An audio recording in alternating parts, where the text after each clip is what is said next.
காளியோடைய அம்சமா அந்த அம்மா வந்து இருக்காங்க. ஏன்னா தலையில வந்து சுடர் வச்சிருக்காங்க. அந்த தீச்சுடர் இருக்கா மாதிரி யார் யார் எந்தெந்த தெய்வங்கள்லாம் இருக்கோ அவங்க எல்லாம் வந்து ஆற்றல் அதிகமா உடைய தெய்வம். அதே மாதிரிதான் பாரிஸ் காளிகாம்பாலும்.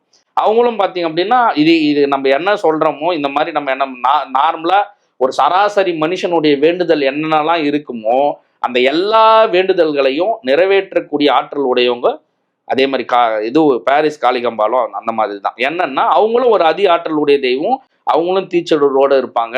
இவங்களுக்கு செய்யக்கூடிய பூசா விதிகள்லாம் இப்ப நிறைய மாறிடுச்சு. நம்ம வந்து முன்னாடி மன்னர்கள் செஞ்ச பூசா விதிகள் முறைகள்லாம் இப்ப யாரும் நம்ம வந்து செய்யறது இல்லை.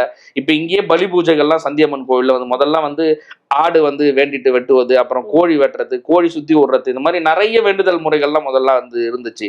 இப்பெல்லாம் வந்து அதெல்லாம் வந்து இல்லாதாயிடுச்சு. அதே மாதிரிதான் அந்த காளிகாம்பாலும் வந்து முதல்ல உக்ர தெய்வங்களா இருந்தவங்கள இப்ப நம்ம சைவ பூஜைகள் செஞ்சு கொஞ்சம் சாந்தம் பண்ணி நமக்கு என்னென்னலாம் தேவையோ அதுக்கான தேவை முறைகளுக்கு வந்து நம்ம வந்து வழிபாடுகள் வந்து செஞ்சுட்டு இருக்கோம்.